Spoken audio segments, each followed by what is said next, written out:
പാർട്ടിയെ സംബന്ധിച്ചിടത്തോളം കണ്ണൂർ ജില്ലയിൽ വലിയൊരു നഷ്ടം തന്നെയാണ് സഖാവ് കെയുടെ വിയോഗം. ഒരു സാധാരണ കുടുംബത്തിൽ ജനിച്ച് പ്രാഥമികമായ വിദ്യാഭ്യാസം മാത്രം നേടി ബീഡി തൊഴിലാളിയായി ജീവിതം ആരംഭിച്ച് തുടർന്ന് തൻ്റെ അസാധാരണമായ സംഘടനാ വൈഭവവും ജനങ്ങളോടുള്ള പ്രതിബദ്ധതയും എല്ലാം മുതലാക്കിക്കൊണ്ട് ഉപയോഗപ്പെടുത്തിക്കൊണ്ട് കണ്ണൂർ ജില്ലയിലെയും കേരളത്തിലെയും പ്രമുഖനായ മാർക്സിസ്റ്റ് നേതാവായി സഖാവ് കെ വളർന്നു.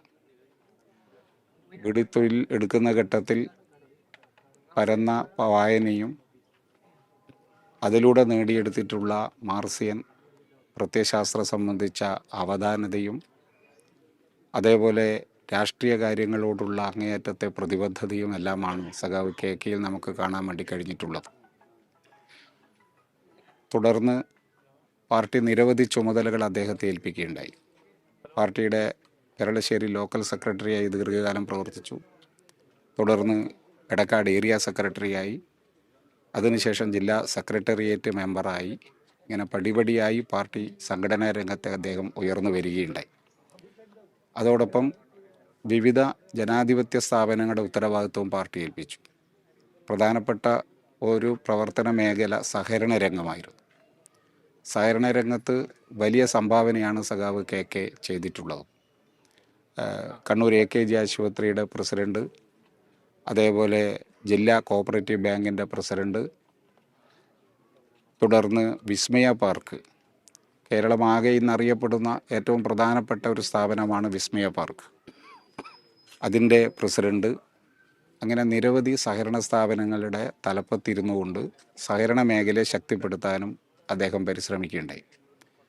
അദ്ദേഹം ജില്ലാ ബാങ്കിൻ്റെ പ്രസിഡൻ്റായിരിക്കുന്ന ഘട്ടത്തിലാണ് കണ്ണൂർ ജില്ലയിൽ വളരെ സാമ്പത്തിക പ്രതിസന്ധി ഉണ്ടായിരുന്ന നിരവധി സഹകരണ സ്ഥാപനങ്ങളിൽ അദ്ദേഹം തന്നെ നേരിട്ട് പോയി അവിടുത്തെ ഡയറക്ടർ ബോർഡ് യോഗം വിളിക്കുകയും ആ സ്ഥാപനം നേരിടുന്ന പ്രതിസന്ധി സംബന്ധിച്ച് പഠിക്കുകയും തുടർന്ന് അത് പരിഹരിക്കാനാവശ്യമായ നിർദ്ദേശവും സഹായവും നൽകിക്കൊണ്ട് ഒട്ടേറെ സഹകരണ സ്ഥാപനങ്ങളെ ജില്ലയിൽ മെച്ചപ്പെടുത്തിയെടുക്കാൻ ജില്ലാ ബാങ്ക് പ്രസിഡൻ്റായിരുന്ന സന്ദർഭത്തിൽ അദ്ദേഹം പരിശ്രമിക്കുകയുണ്ടായി.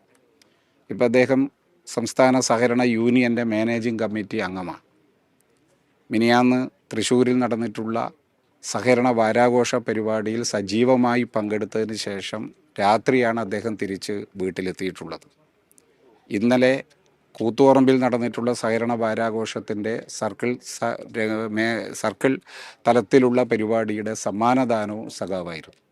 അപ്പോൾ സജീവമായി പ്രവർത്തിക്കുക, പ്രായമൊന്നും അദ്ദേഹത്തിന് അതിന് തടസ്സമായിരുന്നില്ല, രോഗവും തടസ്സമായിരുന്നില്ല. പലപ്പോഴും ഞങ്ങളൊക്കെ അദ്ദേഹത്തിൻ്റെ അസുഖത്തിൻ്റെ അവസ്ഥ മനസ്സിലാക്കിക്കൊണ്ട് ചില ചുമതലകളിൽ നിന്നൊക്കെ മാറ്റി സഖാവിന് അല്പം വിശ്രമം വേണമെന്ന് പറയുമ്പോഴും ആ വിശ്രമം എടുക്കാൻ അദ്ദേഹം ഒരിക്കലും തയ്യാറായിരുന്നില്ല. മറ്റൊരു പ്രധാനപ്പെട്ട കാര്യം, സവിശേഷത, ഉന്നതമായ സംഘടനാ ബോധമാണ്.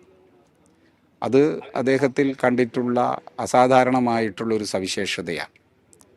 സംഘടനയും പാർട്ടിയും കഴിഞ്ഞേ എന്തുമുള്ളൂ എന്ന ഒരു രീതിയായിരുന്നു അദ്ദേഹത്തെ സംബന്ധിച്ചിടത്തോളം ഉള്ളത്. അദ്ദേഹത്തിൻ്റെ കീഴിൽ ഞാൻ സ്കൂളിൽ പഠിക്കുന്ന ഘട്ടം മുതൽ അവിടെ പെരളശ്ശേരി ബീഡി തൊഴിലാളിയായിട്ട് അദ്ദേഹം ഉണ്ടാവും. SFIയുടെ പ്രവർത്തനവുമായി ബന്ധപ്പെട്ടുകൊണ്ട് അദ്ദേഹത്തെയാണ് ഞങ്ങൾ സമീപിക്കാറ്. അന്ന് മുതൽ ഞങ്ങളെയൊക്കെ പരമാവധി സഹകരിച്ചും സഹായിച്ചും അതേപോലെ തന്നെ ഞങ്ങൾക്ക് ചുമതലകൾ ഏൽപ്പിച്ചു തന്നും ഞങ്ങളുടെ പ്രവർത്തനങ്ങൾ രംഗത്ത് സജീവമാക്കാനും ഒക്കെയുള്ള ഇടപെടലാണ് സഖാവ് കെ നടത്തിയിട്ടുള്ളത്.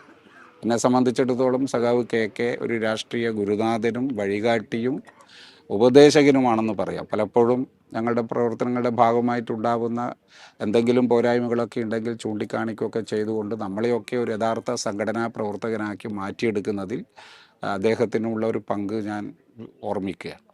ഇങ്ങനെ എല്ലാ തലത്തിലും ഇതിനെ ധർമ്മടം MLA ആയി സഖാവ് പാർട്ടി ചുമതലപ്പെടുത്തുകയുണ്ടായി, തിരഞ്ഞെടുക്കപ്പെട്ടു. തുടർന്ന് കഴിഞ്ഞ 5 വർഷം അദ്ദേഹം MLA ആയിരുന്ന ഘട്ടത്തിൽ ധർമ്മടം മണ്ഡലത്തിലെ പല മേഖലയിലും ഒട്ടേറെ വികസന പ്രവർത്തനങ്ങൾക്ക് തുടക്കം കുറിക്കാനും അദ്ദേഹത്തെ സംബന്ധിച്ചിടത്തോളം സാധിച്ചിട്ടുണ്ട്.